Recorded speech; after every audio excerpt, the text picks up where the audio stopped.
J'avais que Google dans le viseur. Et je l'ai eu au bout de 3 mois. Comment j'ai fait ?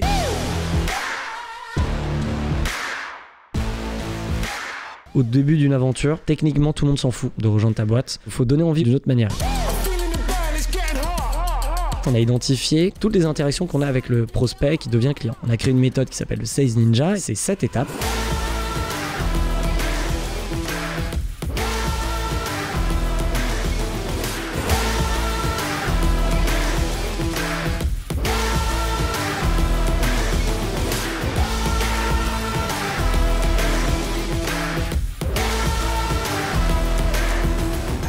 Je suis avec Olivier Ramel, cofondateur de Kimono, startup comptant plus de 2500 clients, dont Google et LVMH. Kimono, c'est aussi plus de 10 millions d'euros de chiffre d'affaires en 3 ans et un déploiement sur 4 pays. Ils accompagnent des sociétés à créer leur culture d'entreprise et leur permettent de développer une véritable identité. J'ai été très sensible à la vision d'Olivier, à sa volonté d'améliorer l'ambiance des lieux de travail pour permettre l'épanouissement des collaborateurs et tout ça en l'appliquant à son propre business.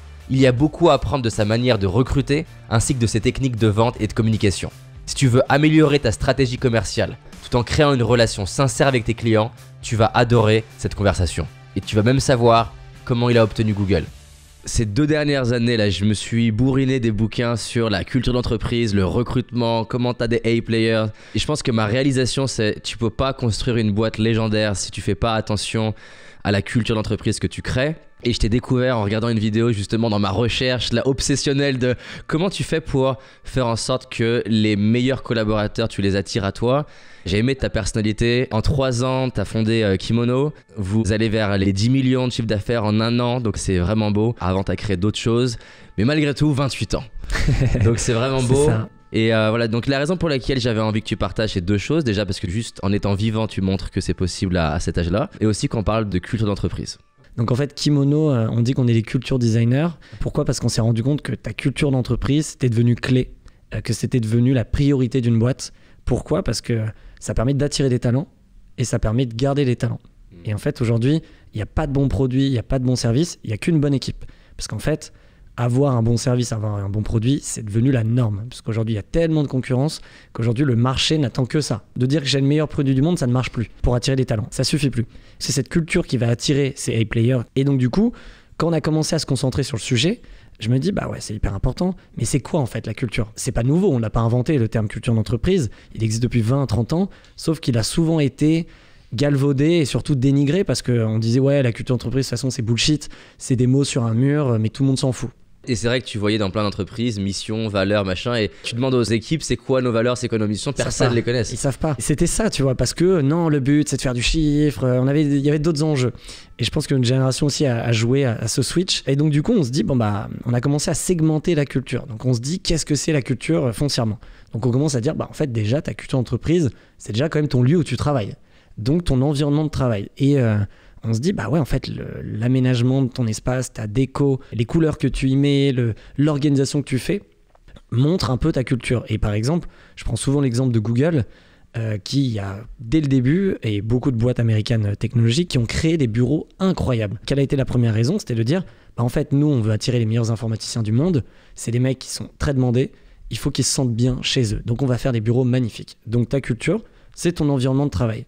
Ta culture, c'est aussi la manière dont tu communiques. Pareil, par exemple, une des premières startups, on va dire, à l'époque, c'est Michel Augustin, qui a été extrêmement connu sur leur manière complètement décalée de communiquer sur leurs produits, mais aussi sur leur entreprise. Les fondateurs parlaient toujours de leur bureau, qui s'appelait La Bananerie, et disaient toujours « venez nous voir ». C'était bizarre pour une entreprise, surtout qui vend des gâteaux, d'ouvrir ses portes. Et en fait, dans la manière dont ils ont communiqué, avec leur packaging, leur nom, etc., ça leur a permis de vendre des millions de gâteaux et surtout d'attirer des vrais talents. Et moi, je me souviens, il y a 10 ans, à l'époque, quand tu sortais d'une très grande école, souvent, tu étais attiré par du L'Oréal ou du cabinet de conseil, etc.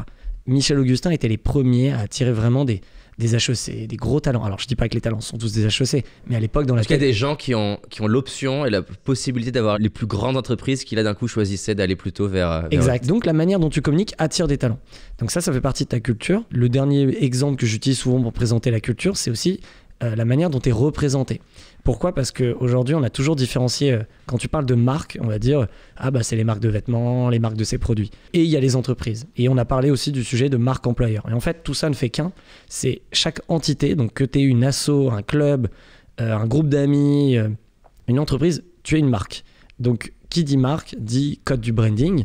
Et donc, du coup, comment tu te représentes ? Et donc, quand on prend les codes du branding, ça va être souvent une couleur, un drapeau, une charte graphique, un logo, etc. Et aussi un vêtement. Kimono, notre métier initial, c'était de faire des vêtements personnalisés pour les entreprises. Et du coup, ta culture, c'est aussi la manière dont comment tu es représenté à travers des produits, des services, et en l'occurrence des vêtements. Donc ça, c'est comme ça qu'on a créé Kimono, premier produit vêtements. Mais en fait, la vraie vision, et comme tu l'as dit au début, nous, c'est d'être des culture designers. Donc c'est un terme qu'on a inventé, c'est de dire, donc ta culture est importante, nous, on va t'aider à la designer à travers différents produits, différents services. Donc aujourd'hui, on fait aussi tout ce qui est objet personnalisé, mais aussi maintenant, on fait des bureaux personnalisés où on aménage de A à Z des espaces d'intérieur. Comment tu as eu l'idée ? Est-ce que ça t'a paru évident que ça marcherait ? Qu'est-ce que disaient les gens autour de toi quand t'en parlais ? Je m'étais dit c'était évident que ça allait marcher parce qu'en fait, ça marchait déjà. C'est-à-dire que le marché du textile personnalisé B2B existe depuis 30-40 ans. C'est pas nouveau qu'une société a des vêtements à l'effigie de sa boîte, pour des événements, pour leur force de vente, pour des salons. Ça existe déjà. Air France, McDo, on voit qu'ils mettent beaucoup de valeur là-dessus. Les uniformes, etc. Et en fait, on s'est dit, mais le marché, c'est quoi aujourd'hui sur le textile personnalisé ? Parce que du coup, c'est comme ça que l'idée est venue, c'est de dire, il y a un marché, mais l'offre, elle est nulle. On nous a tous offert une fois dans notre vie à des événements où tu te dis, ce t-shirt ou ce pull, ça va être mon pyjama ou je vais le mettre pour faire des travaux. Et donc, du coup, on s'est dit, l'offre, elle est vraiment nulle en produit mais aussi en service parce que ils se sont dit il y a tellement de demandes que je m'en fous du care service, donc de prendre soin de mes clients. Même les grands groupes se disaient où est-ce que je vais commander ? C'est la patate chaude que tu te refiles dans les entreprises parce que c'est toujours une petite commande, il me dit, c'est compliqué quand tu tapes sur internet, tu sais pas comment faire, t'étais perdu. Et comme j'avais déjà une expérience dans ce domaine qui était en fait mon premier projet entrepreneurial, on avait identifié qu'il y avait une demande forte. On s'est arrêté sur ce marché textile. Est-ce que toi, le monde du vêtement, le monde de la culture, c'est un truc à la base que tu kiffes ou tu as découvert que tu le kiffes ? Alors c'est quelque chose que je kiffe de base, en tout cas les vêtements. Je suis sensible à ça, c'est-à-dire je sais reconnaître un beau vêtement, j'aime bien m'habiller, enfin en tout cas bien m'habiller, etc. Et c'est quelque chose qui me plaisait de base. Mais de la valeur là-dessus, ouais. Voilà. Mais en fait, comment c'est venu ? Tu le sais jamais. En fait, ça c'est une vraie règle de vie que j'ai, c'est qu'en fait moi je confronte toujours mes idées et je parle beaucoup avec plein de gens en permanence. Et du coup, j'avais pas du tout prévu de faire ça. Pour te expliquer la genèse de l'histoire, c'est que je quitte ma dernière entreprise où justement c'était dans le monde de la food et justement je m'étais rendu compte que ça me faisait pas vibrer. Tu vois, de base je suis pas un grand cuisinier et donc j'avais plus ce petit côté épanouissement personnel où le truc qui te fait vibrer pour justement bosser dur et réussir ta boîte. Et du coup je quitte cette boîte et je me dis qu'est-ce que je fais ? Et en fait c'est parti d'une rencontre et en fait je pense que tous les projets partent d'une rencontre et que même si t'as l'idée seule, si tu veux qu'elle soit vraiment bien, elle va être avec quelqu'un d'autre. Et je connaissais bien The Family, donc qui est une structure d'accompagnement pour les startups, les entrepreneurs que beaucoup de gens connaissent à travers leurs vidéos et leur contenu autour de l'entrepreneuriat. Et en fait, j'adorais ce qu'ils faisaient. J'aimais bien leur parti pris, leur côté un peu pirate, etc. Et du coup, je rencontre Alice, qui est la CEO, Alice Zaguri, et je lui dis, il faut qu'on parle. Et en fait, on se pose autour d'un café et on discute.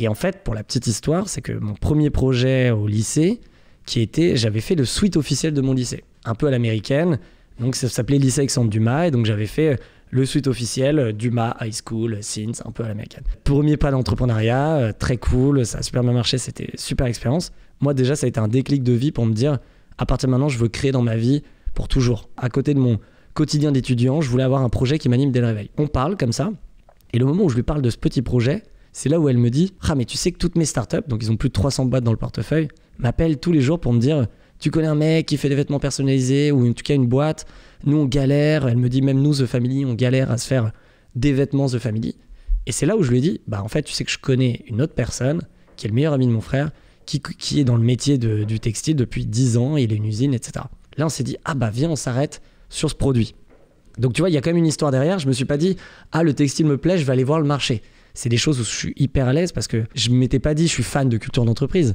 Je m'étais dit en fait c'est un sujet qui m'importe énormément, je pense, parce que c'est lié au bonheur, c'est lié à ton épanouissement personnel, c'est lié à ton aventure professionnelle.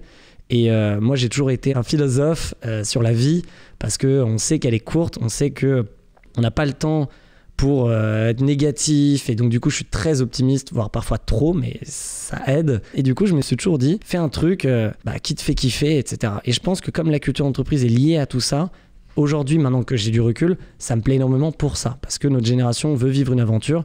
On ne suit plus une carrière juste pour de l'argent ou autre. Bien sûr ça aide, mais on fait des choses pour vivre quelque chose d'incroyable.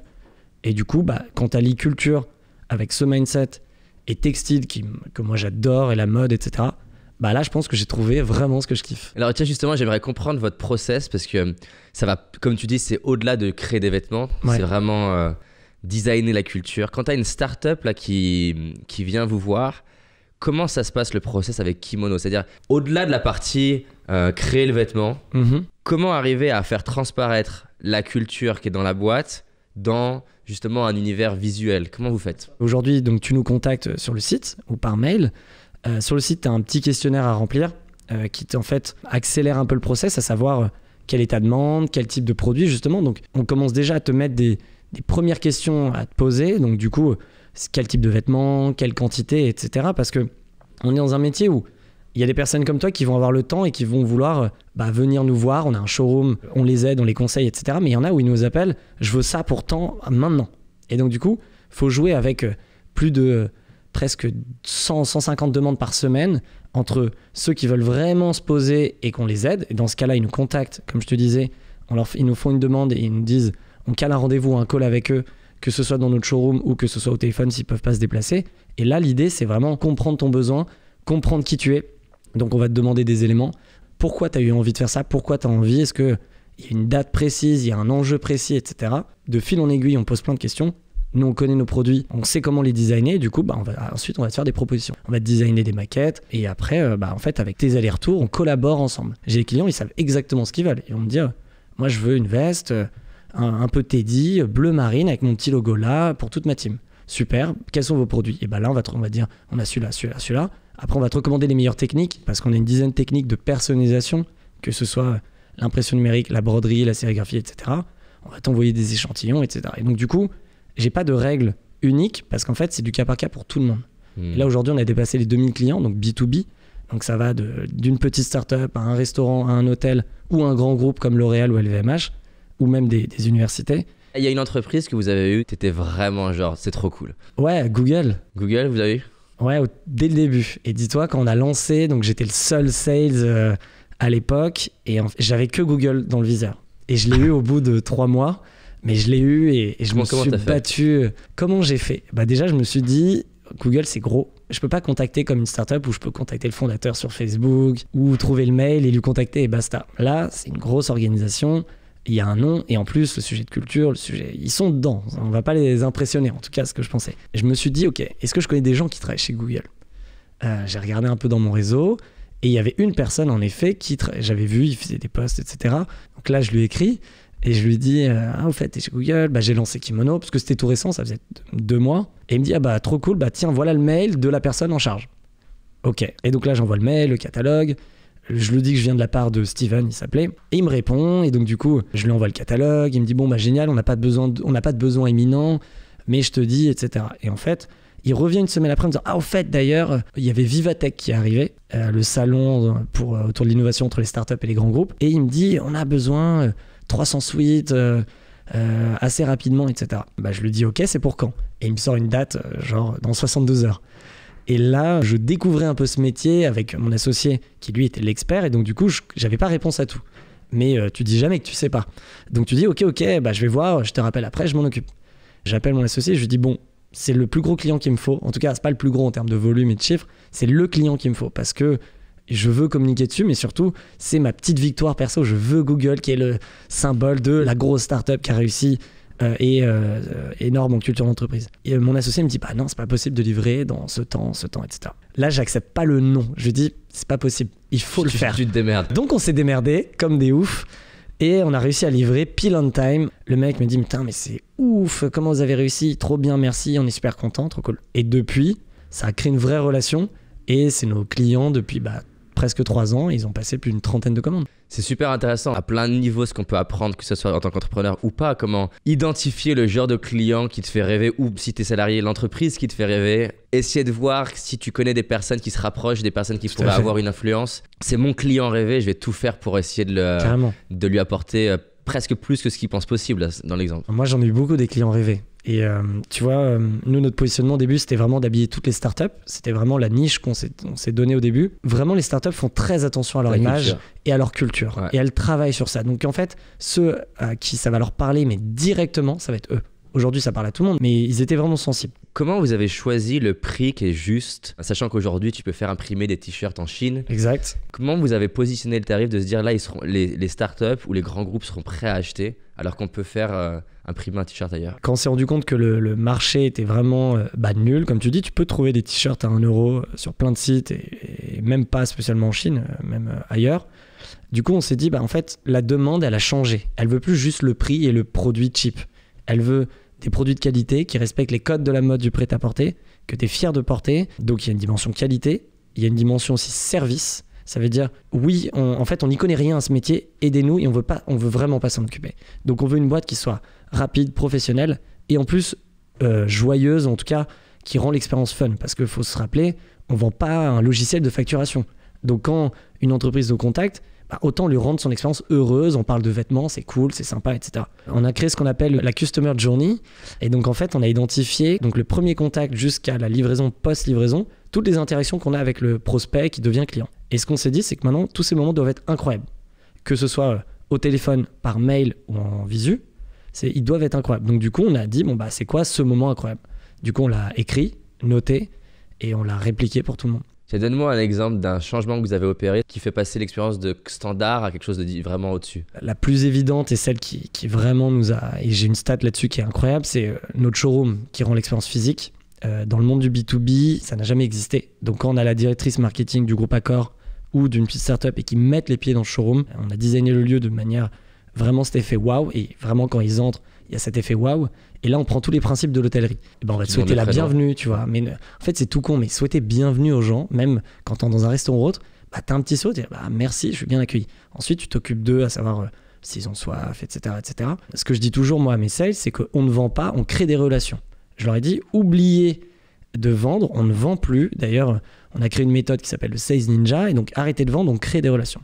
Donc les 10 premières minutes du rendez-vous, on ne parle même pas du produit, on ne parle même pas de pourquoi tu es là, on cherche à créer la relation. Par exemple, comment ils font? Il faut déjà comprendre à qui tu as affaire. Est-ce que j'ai affaire à quelqu'un de timide? Est-ce que j'ai affaire à quelqu'un de super hautain? J'ai affaire à quelqu'un qui a confiance en lui, qui rigole, etc. Donc déjà, ce que je dis toujours, c'est que tu te positionnes par rapport à ton interlocuteur pour que lui soit à l'aise. On s'en fout que tu sois à l'aise ou pas, tu fais ton boulot, mais il faut que lui soit à l'aise. Et donc du coup, tu vas beaucoup poser de questions.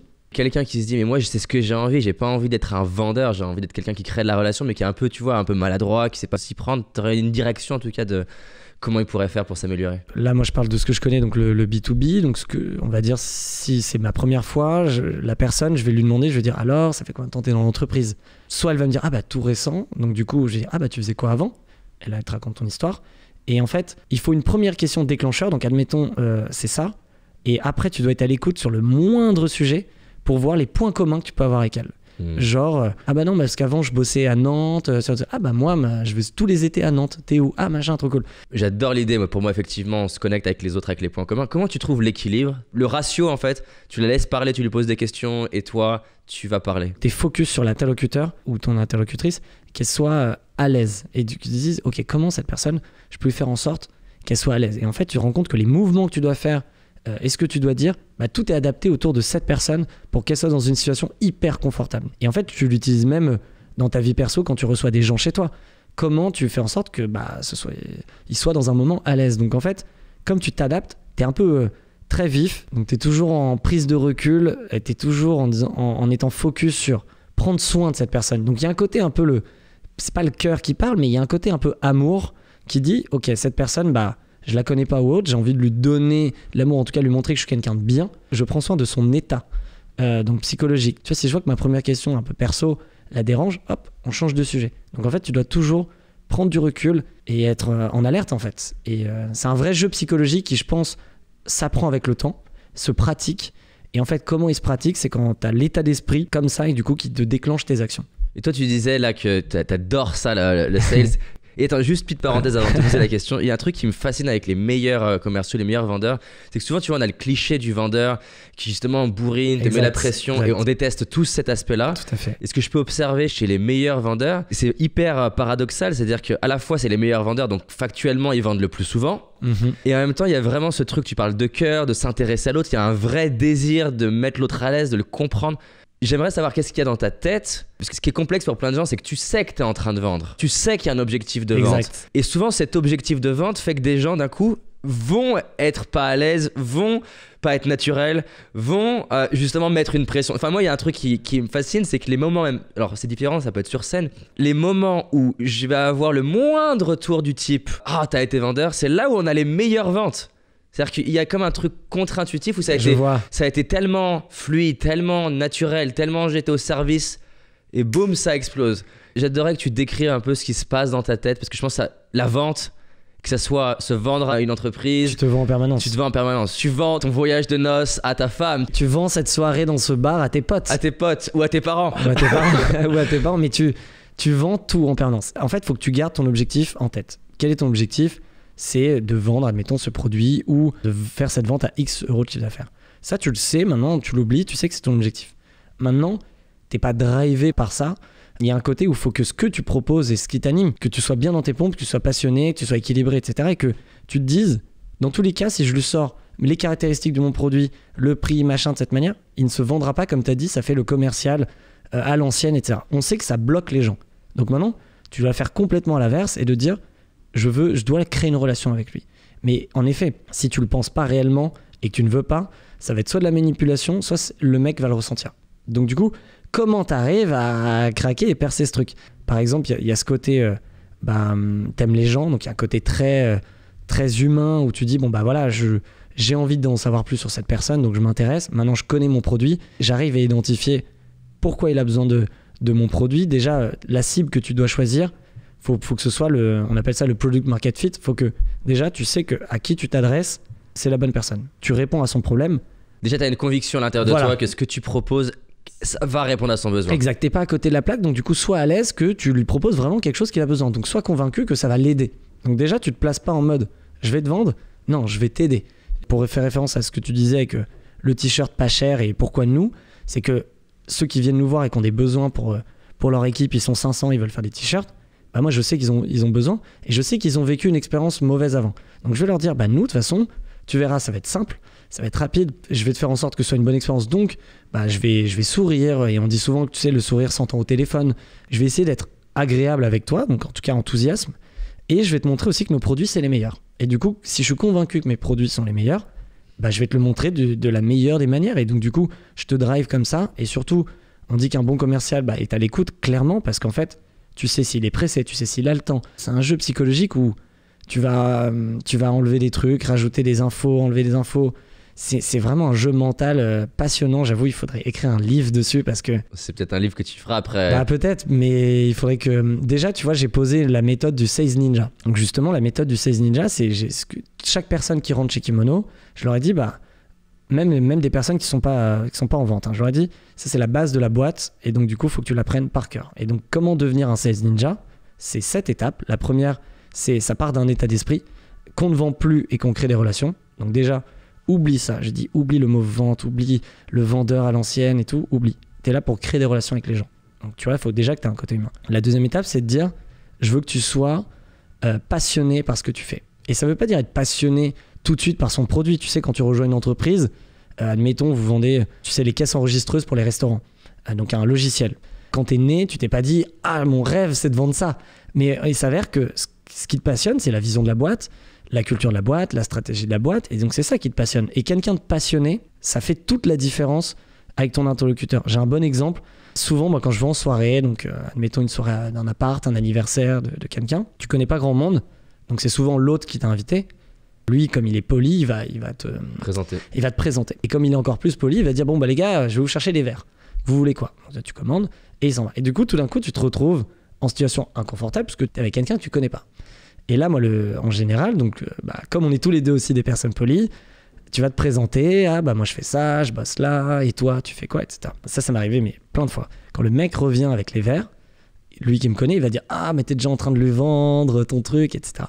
Et à chaque fois c'est l'autre qui répond et qui dit mais non, il me vend pas du tout, c'est génial son truc, j'adore, etc. Et là qu'est-ce qui s'est passé, c'est qu'en fait quand je présente ce que tu fais, ton produit, c'est pour ça que tu vends tout le temps, c'est que tu le vis avec passion. Donc dans tes yeux ça se ressent, dans tes mots ça se ressent, dans ton langage non verbal ça se ressent. Et du coup, bah, tu l'as mis dans une situation de confiance. Et du coup, le mec adore, en tout cas la personne. Donc tu vois, tout ça, c'est pas des techniques de vente, c'est des trucs que tu as en toi. Ça, c'est la deuxième règle, de dire il faut que tu sois passionné par ce que tu fais, ce que tu proposes, parce que ça se ressent. Le troisième, c'est ce que je disais tout à l'heure, il faut que, bien entendu, ce que tu proposes réponde à un vrai besoin. Donc que ton produit matche avec un marché. Donc le product market fit, on dit souvent. Donc ça, c'est hyper important parce que tu as beau avoir le meilleur état d'esprit et être passionné, mais si t'es à côté de la plaque, ça n'a aucun intérêt. Si personne en veut, ça sert à rien. Ça sert à rien. Et après, j'ai 4 autres étapes. Bon, je vais pas m'étaler, mais il y a une partie qui parle de la prospection. En fait, c'est toujours négligé. On dit, bon, bah vas-y, je contacte tout le monde et on verra. Mais en fait, la prospection, toute la vente se fait là-dedans, dans la recherche de, ok, qui achète mon produit? Donc nous, c'est des entreprises. Ok, donc on va identifier nos entreprises, quelles sont les plus à même de nous commander rapidement. Les startups. Ok. Dans les startups, qui est la personne qui décide l'achat de mes produits?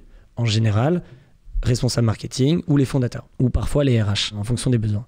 Donc si on prend par exemple l'exemple des fondateurs, dire ok, maintenant comment contacter cette personne? Est-ce que je lui écris par mail, je l'appelle, LinkedIn, etc. Tu te dis, bah en fait c'est des personnes busy, qui sont toujours occupées, et du coup tu n'auras qu'une impression.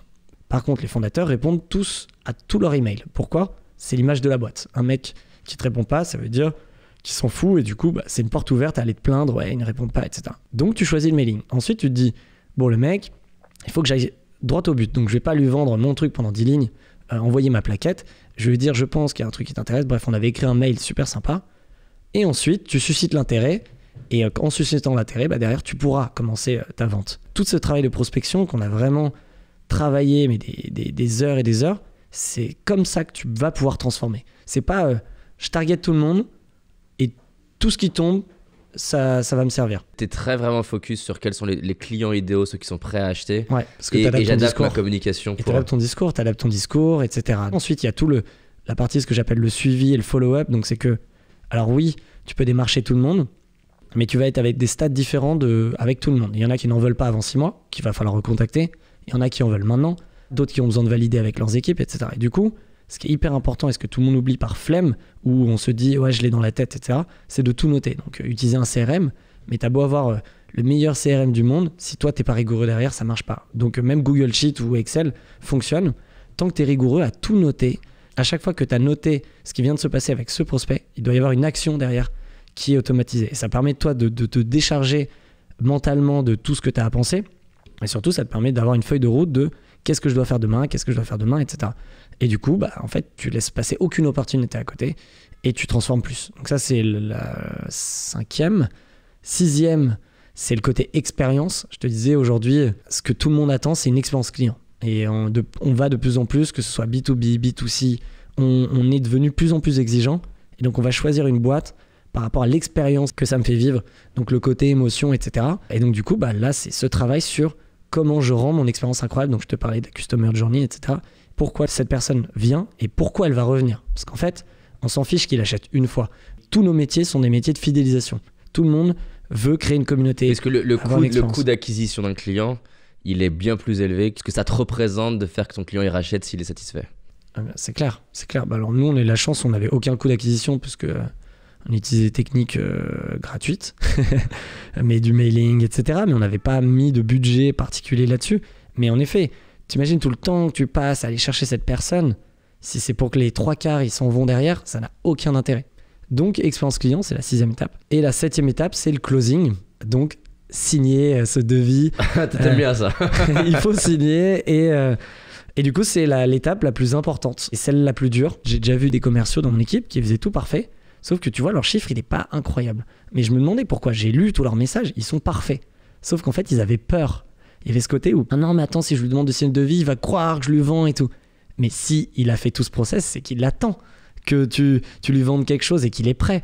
Et donc, en fait, souvent, cette partie closing, c'est parce que on n'ose pas, parce qu'en plus, bah, on parle d'argent, donc c'est toujours un problème. Or, il est venu pour te chercher, il sait que c'est un prix, Et en plus, vous négociez depuis je sais pas combien de temps. Donc du coup, trouve le bon stratagème pour lui dire, bon bah voilà, le devis a signé et signe maintenant, même si t'as pas le besoin tout de suite. Est-ce que tu dirais en tout cas que la partie sales, ça a joué beaucoup dans votre développement et la croissance que vous avez eue en 3 ans?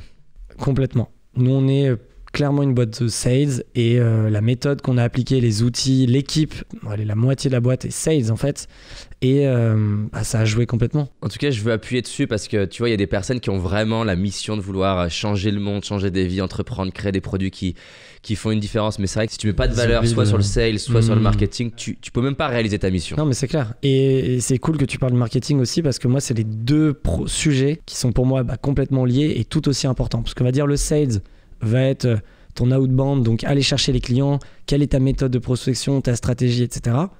Et le marketing, c'est ce qui va faire parler de toi, le bouche-oreille, et qui vont venir tout seuls vers toi. Et donc du coup, les deux sont tout aussi importants, que tu sois B2B ou B2C, mais ta com et ton market est extrêmement clé. Dans tous les cas, le but d'une entreprise, c'est de vendre, de faire du chiffre d'affaires et de gagner sa vie. Et donc du coup, tous les pôles de la boîte, normalement, sont tournés vers ça. Moi aussi, j'ai remarqué pas mal de gens qui ont des super compétences, super projets, veulent changer le monde et peuvent, mais ils oublient de vendre. Je sais pas vendre, donc il me faut des commerciaux, donc ils recrutent vite fait. Et en fait, les mecs, ils plantent tout et au final, ça n'a pas le développement voulu. Or, il y avait une pépite initiale. Donc du coup, sales, c'est la clé du business, clairement. Ça m'intéresse qu'on puisse discuter sur la difficulté de ce que c'est être entrepreneur. Moi, je sais que parfois, ça m'est arrivé d'avoir la peur de ne pas pouvoir payer mes équipes. Ça m'est arrivé de faire des erreurs qui ont coûté de l'argent à l'entreprise. Il y a aussi cette pression de est-ce que je recrute la bonne personne, si peut-être je vais faire une connerie. Enfin, c'est quoi aujourd'hui le truc le plus inconfortable pour toi dans ton quotidien d'entrepreneur, le truc qui est le plus dur à vivre émotionnellement? Je pense que le plus challengeant, c'est en ce moment. On va dire que les 2 premières années, c'était assez fluide parce que justement, on avait une bonne stratégie commerciale, une bonne communication, un vrai marché, une vraie porte ouverte. Du coup, on a juste accéléré et on a fusé et on s'est structuré, etc. Je pense que le plus gros challenge, je le vis aujourd'hui. Et c'est assez costaud parce que donc, on en parlait avant, mais donc, nous, on n'a jamais levé de fonds. On a un business model qui nous permet d'être rentable depuis le premier jour. Et donc, du coup, on a toujours vécu de nos propres bénéfices et autofinancé. Donc, du coup, déjà de base, on s'est mis à risque tous les mois. Donc, moi, la question de est-ce que je vais avoir assez d'argent pour payer le mois prochain, elle se pose tous les mois et depuis presque 3 ans. Mais il y a cette attitude face au risque où tu es aussi confiant et aussi sûr de toi et tu le fais. Donc, ça m'a pas vraiment posé de problème. Le gros challenge aujourd'hui, c'est que nos coûts ont quand même nos coûts fixes sont assez augmentés, que ce soit nos bureaux, la masse salariale, les outils que tu utilises, etc. et autres. Et donc du coup, maintenant, c'est de te dire, ok, maintenant, comment je multiplie mon chiffre d'affaires, mes revenus, sans augmenter mes coûts. Donc vraiment, scaler. Et aujourd'hui, nous, on n'est pas une boîte technologique avec un logiciel où tu peux avoir 1 million d'users alors qu'il y a une personne derrière. Nous, il faut quand même que on aille chercher tout ça, même si le marché, c'est des milliards et des milliards. Et donc du coup, le gros challenge, moi, qui me travaille au quotidien, c'est comment amener cette boîte qui fait 10 millions à demain 100, 200 millions. Et sans exploser les coûts et sans recruter 10 000 personnes. Parce que c'est pas le but non plus. Et donc du coup, tu te poses toutes les questions sur est-ce que du coup mes équipes actuelles sont les bonnes? Ça veut dire qu'elles sont efficaces et performantes. Moi, il y a un sujet autour de l'équipe qui est quotidien et de dire est-ce que je pense que cette personne est la meilleure pour ça? Et si ça ne l'est pas, qu'est-ce que je dois faire? Et ce qui m'est arrivé pas mal de fois depuis 2 ans et demi, 3 ans, c'est que y a plein de gens qui ont changé de poste. En fait, je pars du principe que s'ils ont passé la porte d'entrée de la boîte, c'est que j'ai cru en eux à un moment et qu'ils croient aussi en la boîte. Et donc du coup, je suis pas du genre à dire t'es pas compétent là, au revoir. Et en fait, je vais te dire, je pense que t'es pas le meilleur ici.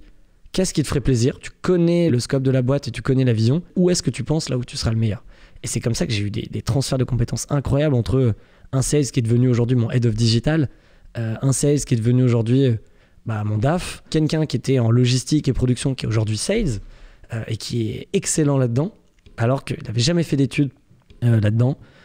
Une personne qui était sales mais qui est passée maintenant en growth, donc du coup, elle s'occupe, cette personne, de créer les nouveaux produits.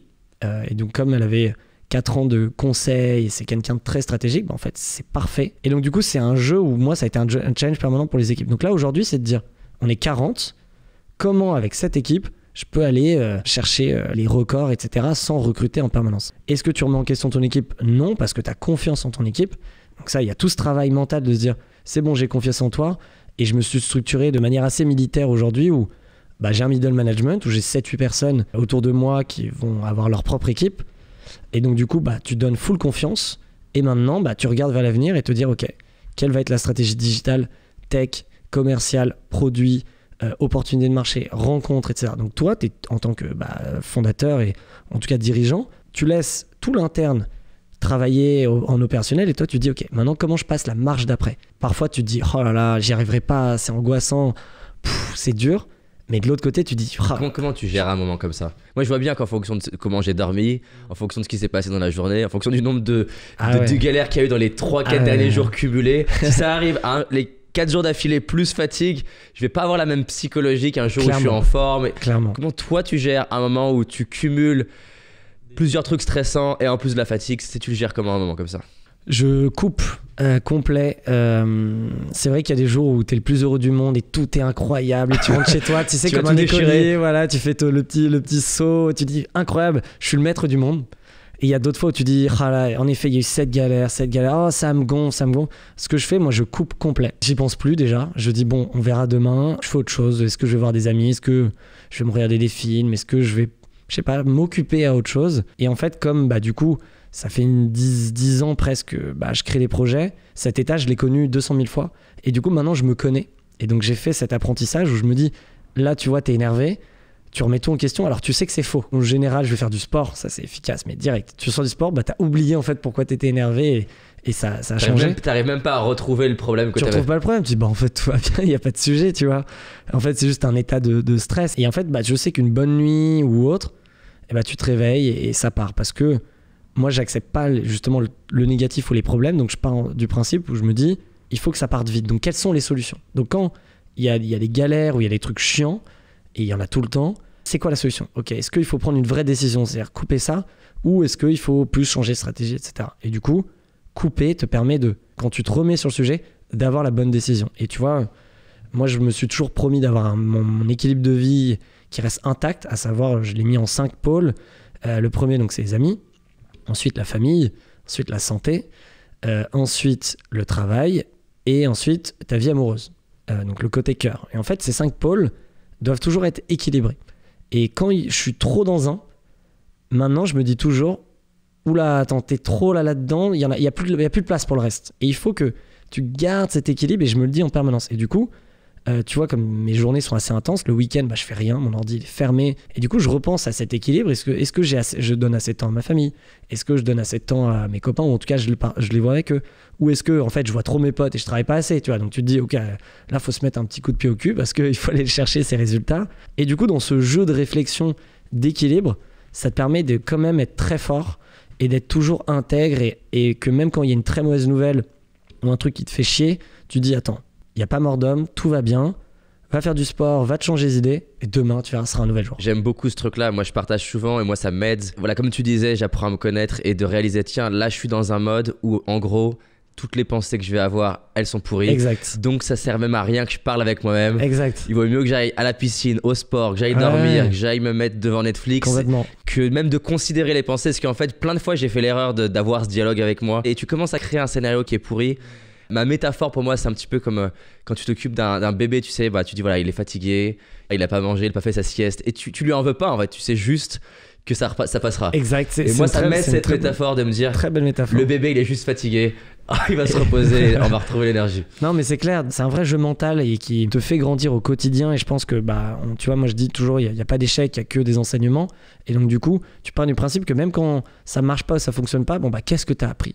Ouais, ça m'a fait grandir sur ça, j'ai appris sur ça, ou j'ai rencontré cette personne. Donc en fait, il y a toujours un mal pour un bien. Et quand tu as ce mindset, en fait, tu es inarrêtable. Et du coup, tu deviens une machine de guerre. Et du coup, tout ce que tu apprends est en toi. Donc dès que la situation se représente, tu l'affrontes beaucoup plus. Donc tu es prêt demain à affronter beaucoup plus gros et d'aller encore plus loin. Et c'est ça qui est assez excitant. Et tu vois, je pense que ces 10 années... Si je reviens à mes 18 ans, premier projet entrepreneurial, avant de rentrer en école de commerce, ensuite enchaîner 4 boîtes, je sais que c'était un apprentissage incroyable, mais en fait, je n'ai rien vu comparé à ces 10 prochaines années qui vont arriver, parce que comme tu montes en intensité à tout niveau, tu montes intellectuellement, émotionnellement, professionnellement, personnellement, en fait, tout va être décuplé.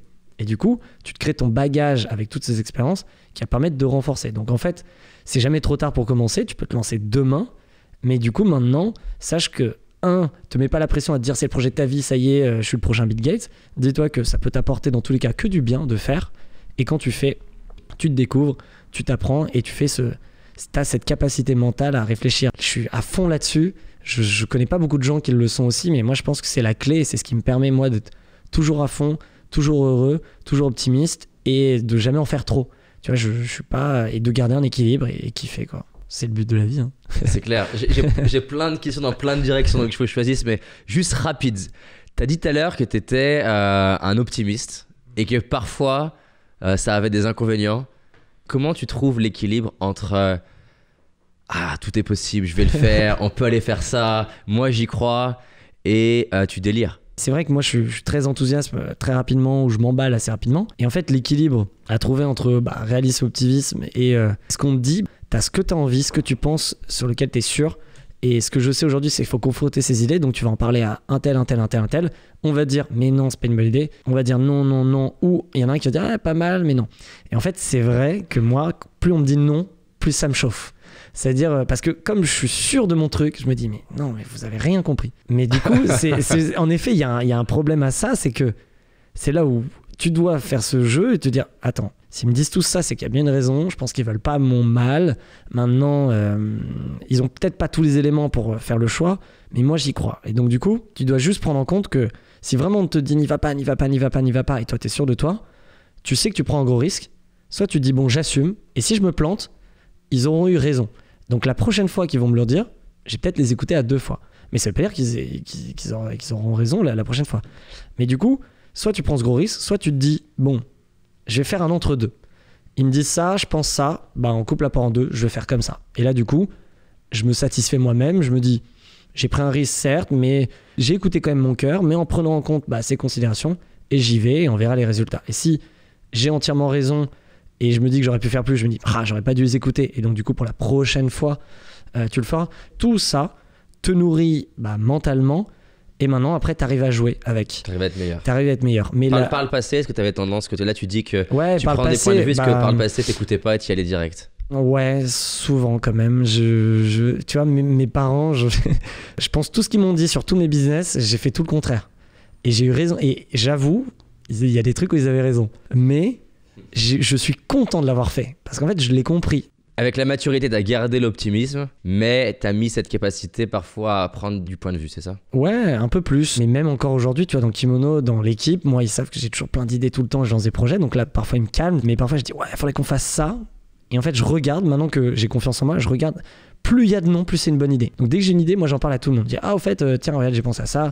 Je la challenge. Si on me dit, c'est génial. Bon, là, ça te conforte et t'y vas. Alors que ça se trouve, c'est complètement con, mais ils ont voulu dire ça pour te faire plaisir. Et plus on me dit, ouais, je sais pas, ou autre, machin, là, tu vas te poser la question de dire, non, mais en fait, j'y crois, donc j'y vais. Et j'avoue, je suis encore un peu comme ça. En fait, je trouve qu'il n'y a pas d'échec, il n'y a pas de réussite. C'est un chemin. C'est quoi ce qui se passe, ton grand rêve? Pourquoi tu fais tout ça? Bonne question. En vrai, simple. Moi, ma passion, c'est la vie. Donc, je suis très heureux d'être sur cette terre. Je suis très heureux de la vie que je vis, donc du coup, faisons en sorte qu'elle soit incroyable. Et donc du coup, partant de ce principe-là, je sais que ça peut s'arrêter demain pour un accident, demain pour une maladie, mais genre comme ça. Et donc du coup, je vais pas me prendre la tête, je vais pas essayer de faire tout et n'importe quoi, je vais faire vraiment un truc qui me plaît et que je sois bien dans mes pompes. Donc après, tu te poses la question, qu'est-ce que tu veux faire? Moi, je sais que, ce que je m'étais dit un petit moment, j'ai envie de créer. J'adore les projets, parce qu'en fait, c'est une expérience sociale, parce que tu rencontres des gens, c'est une expérience intellectuelle, parce que tu dois créer, tu dois produire de la valeur, et c'est une expérience de connaissances et de compétences parce que tu apprends des sujets et tu apprends des choses. Et en fait, on s'en fout du résultat si ta boîte, tu vas la vendre ou pas. Mais c'est juste que prends du plaisir en permanence. Et mon rêve, c'est juste profiter de ma vie au maximum et de faire de cette vie une superbe œuvre d'art. Mais je n'ai pas un résultat. Je sais qu'en fait, c'est le chemin. Tu veux passer ta vie à créer des trucs. Ouais, je sais que je veux créer plein de choses et partager et surtout ne pas être seul. Tu vois, ça sert à rien de réussir seul. C'est de partager, d'entraîner des amis, des proches, des inconnus dans tes aventures. Parce qu'en fait, on vit que pour ça. C'est des moments de vie humains au final. Et moi, il n'y a que ça qui me fait kiffer. Et je me dis, tant que ça dure, éclate-toi et on verra. Tu te vois entrepreneur jusqu'au dernier jour? Comment tu... Bah clairement, mais là je sais qu'il n'y a plus de sujet, c'est que demain tout s'arrête, bah je sais que je vais vouloir recréer quelque chose. Ouais. Est-ce que tu penses qu'il y a des gens qui sont faits pour entreprendre et d'autres non ou pas? Il y a des moments où t'es fait et il y a des moments où t'es pas fait. Mais je pense que dans une vie, tout le monde peut être entrepreneur. Il y en a qui ont plus peut-être de capacités, mais en fait comme c'est que de l'apprentissage permanent, bah en fait est-ce que toi t'es prêt à faire ces sacrifices, avoir cette dose mentale, parce que quand tu crées un projet, c'est en permanence dans toi, t'es tout le temps dedans. Donc est-ce que t'es prêt à avoir ces sacrifices, cette charge, les problèmes que ça peut impacter et les... Est-ce que par exemple quand tu disais que tu coupais le week-end, donc tu coupes le week-end physiquement, mais est-ce que dans ta tête c'est coupé? Bah pas vraiment, mais en fait j'en ressens pas le besoin. Ouais. En fait c'est je coupe physiquement mes actions, on va dire opérationnelles, mais mentalement j'y suis tout le temps. Même quand t'as pas envie d'en parler, au fait alors, donc t'en reparles. Mais en fait je coupe pas parce que bah en fait j'aime ce que je fais, donc du coup si t'aimes ce que tu fais, il n'y a pas de différence entre le travail et ma vie chez moi. C'est juste, c'est ta vie, t'as ce projet, t'as ça, et donc du coup t'essayes d'englober le tout. Et non, je coupe jamais mentalement, parce que si je voudrais vraiment couper et dire je veux plus entendre parler, c'est qu'il y a un truc qui va pas. Donc oui, il faut couper le fait de bosser et faire autre chose, mais mentalement, si t'aimes ce que tu fais, tu l'as quoi. C'est cool. On en a toujours pas parlé, mais il faut absolument qu'on en parle. C'est comment t'attires des talents? Parce qu'effectivement, tu peux pas construire un truc majeur, même si le fondateur c'est un tueur, qu'il est brillant, qu'il a un QI, un QE extrêmement élevé. S'il est tout seul, je veux dire, il peut peut-être aller à plusieurs millions, mais il fera pas une boîte à 100 millions ou 1 milliard. D'ailleurs, vous avez un chiffre ou pas à Kimono, un truc, un symbole? Ouais. Tu peux le partager ou pas? Ouais, complètement. Moi, j'aimerais aller faire les 100 millions de CA. Je l'ai même calé dans le temps. C'est que là, aujourd'hui, j'ai trouvé la stratégie pour aller faire 50 millions de CA en 3 ans. D'accord. Et les 100 millions, je me suis donné 7-8 ans. Je sais là où il faut investir pour être meilleur. Et surtout, tu te dis, bon, bah, avec cette croissance, cette connaissance de marché, comment je peux aller chercher ce résultat? Du coup, bah, tu fais tes calculs. Il faut ça parce que ça va m'amener ça. Il faut ça pour m'amener ça. Et surtout, j'ai une stratégie de croissance externe qui va me permettre d'incorporer, de faire grandir le chiffre. Ça, je ne vais pas spécialement en parler, mais en fait, je me mets une roadmap où j'ai des objectifs, je vois mes ressources, je vois mes besoins et je vois ce qu'il faut faire derrière. Et tu l'écris, tu le poses et après, c'est d'arriver en permanence, quoi. Alors, je ressens sur la question. Comment t'as fait pour attirer, constituer ton équipe? Première chose, c'est la communication de la boîte. C'est qu'en fait, quand tu es au début d'une aventure, techniquement, tout le monde s'en fout de rejoindre ta boîte. T'es pas connu, t'es pas sexy, on va pas être très bien payé. Il faut donner envie d'une autre manière. Et moi, la manière qui me passionne, et j'adore ça, c'est la communication. Donc, communiquer sur ton projet, sur ta boîte, sur les valeurs, sur ta vision, sur ton identité, etc. Et du coup, c'est ça qui attire les premières personnes qui se disent « Ah, j'adore la manière dont vous en parlez, je me vois là-dedans, etc. » Pour obtenir tes clients, tu te demandes quels sont tes clients idéaux. Ensuite, comment tu fais un copywriting qui va leur parler et des vidéos qui sont sexy pour elles et des pages qui marchent pour elles. Et tu mets tout un process pour arriver à les obtenir. Mais qu'est-ce que tu fais pour obtenir des talents? Je parlais de communication, mais il y a aussi autre chose et qui est très important, c'est le réseau. Je pense que mes 10 premiers sont arrivés par cet aspect de communication. Donc, comment tu fais? Tu as une charte graphique, tu as des termes qui communiquent. Et après, c'est comment tu es présent sur les réseaux sociaux, comment tu es visible, comment tu te rends visible. C'est à toi de faire la bonne vidéo, la bonne photo, le bon visuel, la bonne... Là, justement, c'est ça que je veux savoir. Photos, vidéos qui sont adressées aux clients ou qui sont adressées on recrute? Alors, c'est jamais adressé on recrute. Nous, je pense qu'on a communiqué sur recrutement au bout de 2 ans. Avant, on n'a jamais dit on recrute. C'est en fait communiquer aux clients. C'est communiquer, mais même en fait, que ce soit tes fournisseurs, tes partenaires, tes clients et tes employés, ta communication, elle doit être valable pour tout le monde. Donc, quand tu montres ton produit, un fournisseur doit dire « Ah, c'est super », un client doit dire « Ah, c'est super », et un de tes employés ou un futur employé te dire « Ah, c'est génial, j'adore ». Donc, en fait, ça doit être vraiment en ADN avec ce que tu veux, pourquoi tu le fais et quelle est la direction artistique que tu veux de ce projet. Et de quelle manière tu vas créer ton contenu? Est-ce que vous êtes plutôt fun et décalé? Donc du coup, on va faire du contenu décalé, on va jouer sur l'actu. Et du coup, je communique dessus. Est-ce que tu vas construire ta ligne éditoriale? Donc par exemple, on a 5 jours, donc lundi à vendredi, il y a un post par jour sur un contenu, un sujet particulier. Donc ça va être une fois un focus sur la culture d'entreprise. Donc ça peut parler de la culture en général ou de l'équipe. Le deuxième, c'est sur les produits. Le mercredi, ça va être... focus client, donc du coup on va montrer un client qui utilise notre produit. Donc nous, comme c'est les vêtements, on fait des photos, on offre des shootings photos, et donc du coup on voit, on se projette. Le quatrième sur tout ce qui est objet et office design. Donc du coup, on va parler d'autres produits, mais sur d'autres thématiques. Et le 5e, c'est identitaire. Donc du coup, un visuel de marque, un peu joli, tu vois, où on voit peut-être... On avait fait beaucoup de vidéos avec notre logo en plexiglas qui tourne. Bah voilà, tu sais de l'identité de marque. Donc il faut donner envie. De quelle manière tu donnes envie? C'est comme ça que tu crées une bonne communication. Et après, tu as une stratégie de diffusion sur les réseaux sociaux pour te faire entendre. Ça, c'est on va dire la première grosse étape. Voilà. Et la deuxième, tu disais réseau. Ouais, pour le recrutement, moi je pense que mes 10 premiers sont arrivés par le réseau. Alors c'est pas spécialement mon réseau direct. Proche, mais c'est direct, mais c'est le réseau du réseau. Mon premier employé, c'était quelqu'un de mon école, donc qui avait 3 ans de moins que moi, qu'on se connaissait via une asso pendant l'école. Je me disais en tête, lui il a le profil parfait pour être le premier sales. Et du coup, je lui parle du projet, je lui donne envie de me rejoindre. Donc là, tu es déjà dans la vente en fait. Et du coup, tu convaincs. Et tu étais clair sur les différents profils que tu cherchais? Pas du tout. Aujourd'hui, on l'est. Avant, on l'a jamais été. C'était vraiment, est-ce que tu as envie de rejoindre l'aventure? C'est, regarde, je te présente tout. Voilà pourquoi on s'est créé, qu'est-ce qu'on veut faire et pourquoi on veut changer le monde, entre guillemets. Et moi, je m'en fous de tes compétences. C'est, est-ce que tu en as envie? Est-ce que tu as envie de poser cette pierre avec moi? Et si oui, je t'apprendrai tout. Et donc, en fait, mes 10 profils, il n'y en a aucun qui a postulé pour être sales. Mais comme on n'avait que ça au début à faire, c'est vendre, du coup, tout le monde s'est retrouvé à faire du sales. Je leur ai dit, tu veux rejoindre l'aventure? Sache que ton premier job, ça va être ça. Mais par contre, moi, je veux te laisser maître de ta carrière en interne. Tu connais les besoins. Et c'est toi qui décides ta carrière. Le jour où tu veux passer dans ce pôle, c'est toi qui choisis. T'es maître. Par contre, tente par cette porte, ça, c'est moi qui te le dis, quoi. Et ça t'est arrivé de rencontrer des gens qui ont très envie, mais tu te dis que, justement, dans cette notion, je sais pas si elle te parle de A, B, C player, de rencontrer des gens où tu te dis, non, c'est pas le niveau que j'ai besoin, en fait. Ouais, tu le sens parce que faut aussi que ça te ressemble. Je pense que les 10 premiers employés, ils te ressemblent, que ce soit humainement, socialement ou autre, parce que quelqu'un de complètement différent va peut-être te gêner et au début, t'as pas envie de quelqu'un qui déstabilise ce que tu es en train de créer. Donc au début, tu peux choisir un peu comme ça, mais quand je parlais du réseau, c'est que en fait, c'est comme plus réseau parce que comme tu communiques, ton entourage va être au courant et donc du coup, ça va parler autour de toi et après c'est à toi-même à toi de dire on cherche des gens, mon cousin, mon frère, mon meilleur ami il cherche et ça vient et après. Tu en parlais régulièrement de fait que tu cherchais des gens. Tu parles de ton projet tout le temps. De toute façon, quand tu te lances, mais même encore aujourd'hui, j'en parle tout le temps, t'en parles en permanence. Donc du coup, tu plantes des graines. Mais tu vois, c'est des sujets vraiment importants parce que moi, ça s'est fait comme ça. Est-ce que dans ma prochaine aventure, ça se passera comme ça? J'en ai aucune idée. Mais je sais que les 5-10 premiers, faut que ce soit par le réseau parce que ça va être vraiment des personnes où il y a une confiance. Et au début, tu es obligé de lâcher les vannes et d'avoir full confiance en les personnes que tu recrutes. Même si tu sais pas, tu as des doutes, tu es obligé de dire, bon, de toute façon, j'ai pas le choix. Je donne full confiance. J'ai eu qu'un départ en 3 ans. Donc tout le monde est resté. Tout le monde s'épanouit encore. Et moi, les premiers me disent encore, lundi, je vais pas travailler en fait. Je viens kiffer avec mon équipe. Moi, c'est mon principal KPI de succès. C'est de me dire, en fait, toute ma team s'éclate. Et moi, il y a que ça qui m'importe. Donc du coup, pari réussi, c'est de dire, on s'éclate tous, on a une aventure incroyable.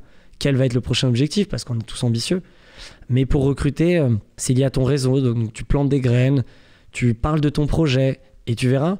Moi, ce que j'ai remarqué, c'est dès que je montais un projet et que tu communiques, il y a toujours quelques intéressés qui vont te contacter et te dire « Ah, au fait, je cherche une nouvelle à l'aventure, j'ai vu ce que tu faisais, ça a l'air cool. Est-ce que tu cherches des gens ?» Donc du coup, il y a plein de gens qui viennent te contacter. Et d'où l'importance de constituer ton réseau et le connecter en permanence, quoi. C'est cool. On a parlé de plein de choses au niveau du business, là juste plus pour des personnes qui seraient pas entrepreneurs. Au niveau de ton enfance, tu te dirais que tu étais confiant? Quel genre de jeune t'étais? La personne que tu vois là, je pense que j'étais pareil au collège ou au lycée. Ouais, j'étais très sociable, toujours plein de copains. J'ai été très sportif, j'ai joué au basket. D'où t'es venu le désir d'entreprendre? T'as eu de la famille entrepreneur? Je pense que le vrai déclic, c'est quand j'étais en terminale. Et quand je me dis, c'est pas je m'ennuyais, mais c'est que je trouvais ça simple. Enfin, tu fais tes cours, tu t'amuses, tu vois ta famille, tu vis ta vie, on va dire, qui est fluide. Mais il me manquait un truc un peu excitant. Et c'est là où en fait le projet des pulls est né. Et je me suis dit, qu'est-ce que je peux faire? Et ce truc, je me suis dit, on peut faire le pull du lycée, ça peut être incroyable, trop cool. Et ça a duré 8 mois, toute ma terminale. Quand j'ai fini ce projet, c'était déclic de vie. Où là, je me suis dit, ok, c'est bon, j'ai trouvé.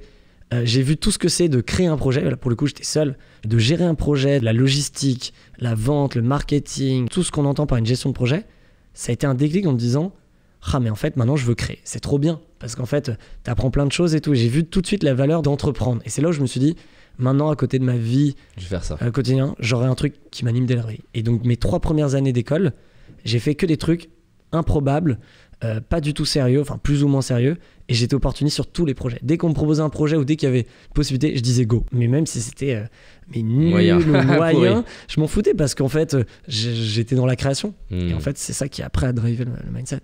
Est-ce qu'un jour tu veux des enfants? Ouais, grave. Qu'est-ce que t'aimerais dire à tes enfants? Ils ont 15 ans et ils voient cette vidéo, t'aimerais leur dire quoi? Tout ce que tu crois dans la vie, en fait, ça changera en permanence. Donc en fait, tout ce que tu penses que c'est comme ça et ça changera pas ou autre, mais en fait, ça change en permanence. Donc déjà, déstresse sur le fait qu'il y a un plan de vie parfait. T'inquiète, si tu rêves d'être comme ça, je te le souhaite, mais c'est pas grave, ça se fait pas.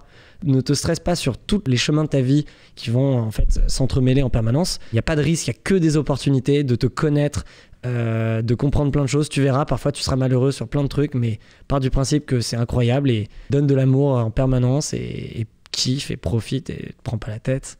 Et teste et fais des choses. Teste tout ce que tu peux tester et même si c'était pas comme ça que tu le voyais, tu verras, ça t'y amènera peut-être. Avec tout ce que j'ai appris, je lui dirais peut-être faut faire ça, faut faire ci, faut faire ça. Mais en fait, je pense que je me retiendrai. Je lui dirais peut-être les valeurs auxquelles je crois, mais je te dirais fais, tu verras. Par contre, te prends pas la tête, sois optimiste, positif, parce que ce sera ta force pour braver toutes les frontières. Et pourquoi c'est important pour toi là, que tes enfants, entre guillemets, ils fassent? C'est quoi le truc qu'il y a derrière? Comme c'est ce que je fais, je comprends pourquoi je suis aussi épanoui dans ce que je fais, parce qu'en faisant, tu comprends qui t'es, tu vis des expériences incroyables, ça te permet de bouger, en fait ça te donne peut-être du sens à pourquoi on est là et qu'est-ce qu'on fait. Et le fait de faire, c'est aussi tu crois. Et tu sais, on dit toujours l'espoir fait vivre. Et je pense que d'avoir un projet, c'est t'as l'espoir de dire que tu as envie qu'il réussisse. Donc du coup, tu fais des sacrifices ou des efforts que sans ce projet, tu n'aurais jamais fait. Et ça m'est arrivé des millions de fois. Et en fait, comme tu as cette espérance, tu crois, et que tu partages, en fait, tu vis tout simplement. Je pense que c'est ça.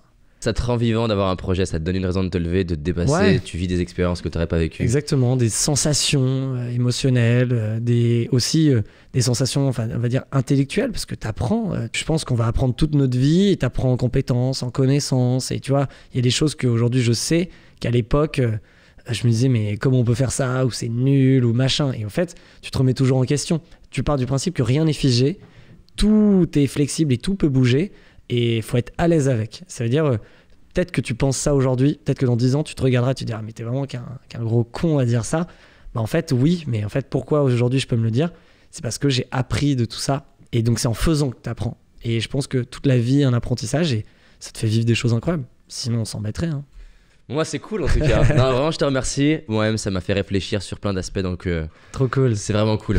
Merci à toi. Franchement, super échange. C'est vrai que c'est des questions très profondes. C'est intéressant d'en parler, mais c'est vrai qu'un jour, moi, comme tout ce que tu m'as dit là, c'est des sujets qui me passionnent. Est-ce que demain, ça voudrait dire qu'il faudrait que j'arrive à les formaliser? Peut-être que j'écrive une méthode ou autre. Le Sales Ninja, la méthode, ça, c'était ma méthode de sales depuis des années. Et en fait, pourquoi je l'ai aujourd'hui formalisée? C'est qu'il y a une formation qui m'a dit de faire une conférence sur la partie commerciale. Et c'est la première fois de ma vie, on m'a demandé d'expliquer ma méthode. Du coup, qu'est-ce que j'ai fait? Je me suis dit, en fait, c'est quoi? Qu'est-ce que je fais? Et j'ai tout écrit et j'ai tout formalisé. Et aujourd'hui, mais ça m'aide de manière incroyable. Et du coup, il faut que tu aies un élément qui te le déclenche. Donc, mais de toute façon, c'est clair. Tu vois, en créant l'école de coaching pour moi et pour enseigner aux autres comment devenir un coach, au final, je suis devenu un meilleur coach en aidant les personnes à devenir coach. Bien sûr, mais bien sûr. Donc ça c'est... tu vois, tu as tout dit. En voulant être le meilleur manager, en fait, tu le deviens. Tu n'as jamais la compétence de base. Et du coup, tu grandis comme ça en permanence. Mais c'est trop cool. Bon, c'est cool. Bon, et à bientôt. À bientôt. J'espère que la vidéo t'a plu. En tout cas, ça a été beaucoup de boulot. Je souhaite vraiment que peu importe le regard des autres, peu importe la peur d'échouer, tu fonces et tu ailles réaliser tes rêves. J'ai identifié 6 obsessions contre-intuitives que les gros entrepreneurs ont et qui font leurs résultats. Quand je dis gros, je parle d'Elon Musk, Steve Jobs, Jeff Bezos, Warren Buffett. Ces 6 obsessions ont permis à mon entreprise de décoller et ont permis à certains de mes clients de faire jusqu'à x10 la même année. Donc si ça te dit, tu as envie de recevoir ça, je te l'envoie dans ta boîte mail, clique juste ici et tu vas le recevoir. Fais-le maintenant, car je change régulièrement de vidéos gratuites. Rappelle-toi, cette année c'est notre année et on avance ensemble.